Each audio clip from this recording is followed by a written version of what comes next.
السلام عليكم، مرحبا بكم في فيديو جديد. بلا شك اليوم عرفتوا علاش كنهضر ليا الصلصه. واحد الصلصه ديال المطيشه اللي كتجي لذيذه بزاف. كتشوفوا قدامكم، شوفوا الحريره اللون ديالها كي داير. بعد ما درت ليها مطيشه شوفوا اللون ديالها غادي تبدل وغيجي ما شاء الله. يعني واحد الصلصه ديال المطيشه ديال الدار اللي كتجي لذيذه وكتجي صحيه. العديد من الوصفات. كيف ما شفتوا. نبداو على بركة الله. عندنا هنا واحد الكمية ديال المطيش، عندي 6 كيلونا. مطيشة راه رخص شوية دابا، 4 دراهم باش خديت هادي. كاينه الطويلة وكاينه البلدية كركوبة. مطيشة تكون شوية حمراء وشوية طيبة، ما تكونش ديك قاصحة بزاف. صافي، ونجيبو شي حاجة اللي تكون طويلة غارقة فاش طيب. هنا اللي بغيت نقول لكم، الا كانت مطيشة خضرة من الداخل، من الاحسن تحيدوا ديك الزريعه الخضوريه بلا ما طيبوها، ما كاينلاش. صافي، ونقطعها. نشوفوا هاد الطويله هادي راه هي حمراء ما شاء الله، ولكن تيكون فيها واحد شويه البيوضه للداخل، حتى هي نحيدوه. حتى هو غير كيخسر لينا اللون ديال المطيشه. صافي، ونقطعوها. راه هي مطيشه راه حمراء ما شاء الله، راه غزاله تبارك الله، وموجوده دابا راه وجدات. غنزيد هنا واحد المعلقه كبيره ديال الملح. معلقه الملح، علاش؟ لاننا ما نديروش فيها حتى قطره د الماء، وهاد الملح هي اللي غتخرج لينا داك الماء من المطيشه وطيب فيها.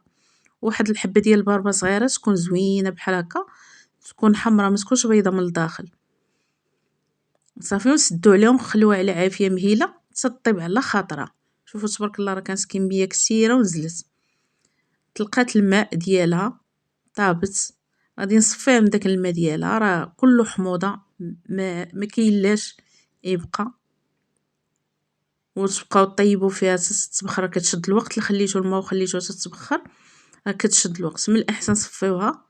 حتى الناس اللي عندهم المصران، اللي عندهم المصران، لان مطيشه بالماء ديالها ديك الحموضه كدير لي غاز في المصران. من الاحسن تصفى، تحيد داك الماء ديالها ان شاء الله. وغادي صافي، بقات لي هنايا غير مطيشه بوحدها، غادي نطحنها. انا نطحنها بميكسو. نتوما ممكن اللي عنده ميكسو يطحنها بها، اللي ما عندوش يديرها في طحانه العصير، خليها حتى تبرد وديرها في الطحانه. صافي، هنا غنطحنها ضروري ما طحنها مزيان، لان راه طابت مزيان. ديك الجلده القشره ديالها راه كتذوب، ولكن ضروري ما غادي نصفيوها. كيف ما شفتوا هي طحنتها مزيان.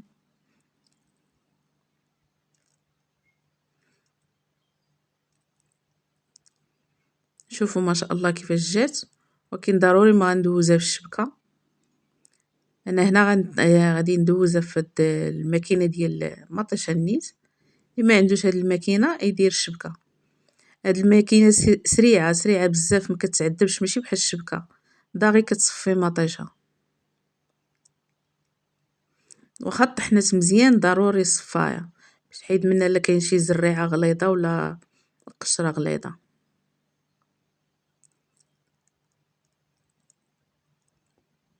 هي بعد ما ساليسه، راه كتجي في العديد من الوصفات، وجربت بها الحريره قدامكم. شفتوا اللون تبارك الله، كتعطي اللون الحريره بلا ما تحتاجوا لا مطيشه الحك لا والو. هنا كاضافه غادي نزيد واحد 3 المعالق ديال النشا. تبقى اضافه اختياريه، اللي بغى يديرها يديرها، اللي ما بغاش يديرها ما يديرهاش. اصلا بحال النشا بحال الطحين. الحريره كنديروا فيها الطحين، وهنا مطيشه حتى هي راه فيها النشا. ولهذا فاش الا درتي هاد المطيشه في الحريره ما غتحتاجيش الطحين بزاف.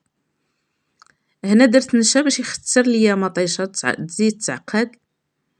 وغندير واحد المعلقه صغيره ديال سنيده، لان عندي مطيشه حامضه شويه. هاد السنيده غتحيد ليا ديك الحموضه، وصدقوني الحلاوه ديال هاد السنيده ما كتبانش نهائيا. صافي، غادي نردها طيب. وردوا بالكم هنا مطيشه راه كتبقى طير.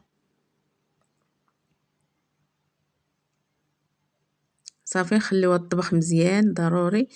كل ما نشفات من الماء كل ما مزيان. صافي هنايا خليتها حتى بردت. بعد ما طابت غنزيدو واحد 2 معالق كبار ديال الزيت، اي زيت كتبغيو، وخلطوها مزيان باش داك الزيت تخلط معاها. صافي كنجيبو قراعي هنايا، قراعي معقمين، ولا ممكن تخليو هاد المطيشه ممكن اختياري، تخليوها حتى تبرد، تخليوها حتى تبرد وديروها في بلاصتيك وديروها في الثلاجه، ولا ديروها في علب وديروها في فريغو. ولا اللي بغا بحال هكا يعقم القراعي ويديرها في قراعي ويخليها.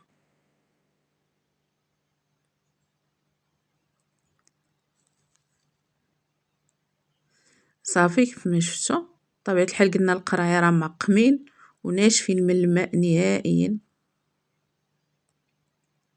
تيجي اللون ديال هاد الصلصه ديال المطيشه تجي غزاله، تدخل في العديد من الوصفات، حتى اللي بغا هكا لي بات لي سباكيتي. الناس اللي ما كيبغوش مطيشه ديال الحك، ما كيبغوش داكشي مصنع.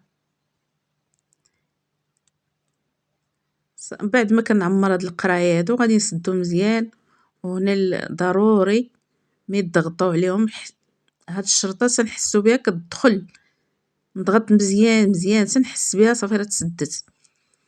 كنجيب هنا شي طنجره وكندير فيها واحد المنديل وندير فيه دوك القراعي، نستف هنايا صافي. وغادي نخوي عليهم الماء، انا هنا خويت الماء غليان، ممكن ديروا ما بارد ماشي مشكل. صافي وغنزيد شي شويه وغادي نديرهم يطيبوا على النار تقريبا واحد الساعه الا ربع. كيطيبوا تيتعقموا مزيان. المهم جوج الحوايج، كيتسدوا مزيان ويطيبوا واحد نص ساعه ولا ساعه الا ربع، ونخليهم في داك الماء ديالهم حتى يبرد.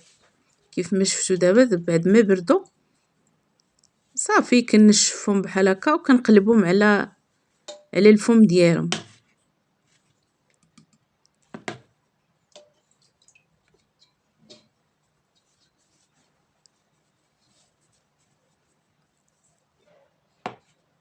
هنايا راه بردوا صافي. الصلصه هي وجدات. هاد القراعي ممكن نديروهم في الباب ديال الثلاجه ولا في البلاكار لتحت، ولكن قلنا القراعي تسدوا مزيان ويكونوا معقمين وصافي، وغيبقاو لكم مده طويله. وها الصلصه كيف ما كتشوفوا ديال المطيشه اللي كتجي خاطره، كتجي بنينه وشي حاجه اللي هي صحيه ديال الدار، احسن من المطيشه ديال المواد حافظه. نقول لكم صحه والراحه، الى اللقاء، والسلام عليكم.